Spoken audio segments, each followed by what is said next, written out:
The Move Museum project in Shepparton was one that actually was very, very inspiring and very interesting. How do you begin to think about designing a museum when you've never designed one? So I get a phone call from the owner of the museum, Jim Andreatis, who I hadn't seen for 20 years. Because 20 years ago in Shepparton, I designed his deli and hospitality space.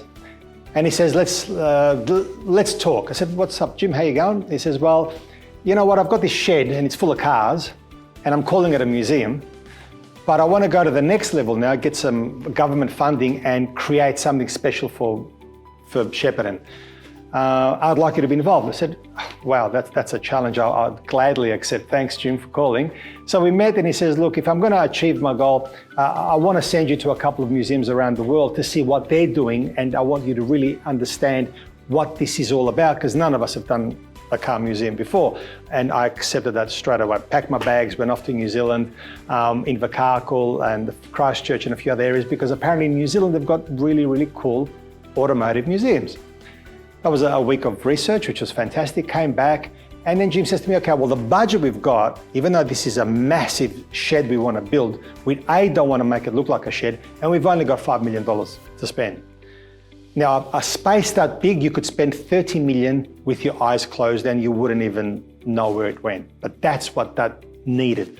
However, our magic was to make it look really, really intriguing and wow, not a big metal shed with some lights and some cars in it, and we had to bring it in on that limited budget that Jim had. The magic that we did on this project is that we looked at the building and it looked like a shed. So the first thing I had to achieve to help my client achieve his goal is the front of the building had to be sexy. It had to have a point of difference. It had to have a point of intrigue where people driving down the Goulburn Valley Highway trying to get into Shepparton, they look at and say, wow, what is that building? You've got 3 seconds to capture their attention. So that was my first challenge. The second challenge is once you've got them to stop, park in the car park and go in the door, you don't want them to open the door and see another big metal shed. Shepparton's full of them. So that was the second challenge. The way we achieved our goal was the building was very minimal, very square, very contemporary, with just a little black slit, black glass, and it captured everyone's attention. Once you approach this black little slit in this massive square concrete building, the automatic door would open and you were confronted with a circular wall that said move on it. You thought, okay, now what happens? You move around that circular space and you're greeted by the people at the front desk.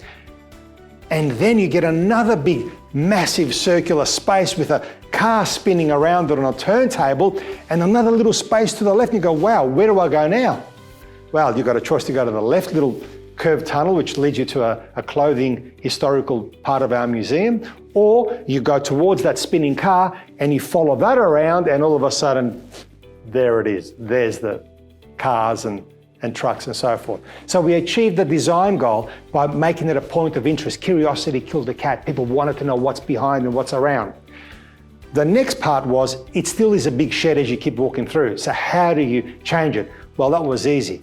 Lighting. Lighting played a big role. Lighting, spotlights, mood, dark, illuminated spaces, things elevated, dropped. There was a lot of three-dimensionality. I know it's hard to lift a truck that weighs God knows how many hundreds of tons, but there are other ways to hang banners and spotlights. It was just a magical experience walking through it, and then sound came into it and LED screens and color changing technology. We were so proud of the end result. The client was happy, the community was happy, because all those cars belong to people that live in Shepparton and nearby districts. It was truly a magical experience, and we managed to deliver it on that tight budget that we were given.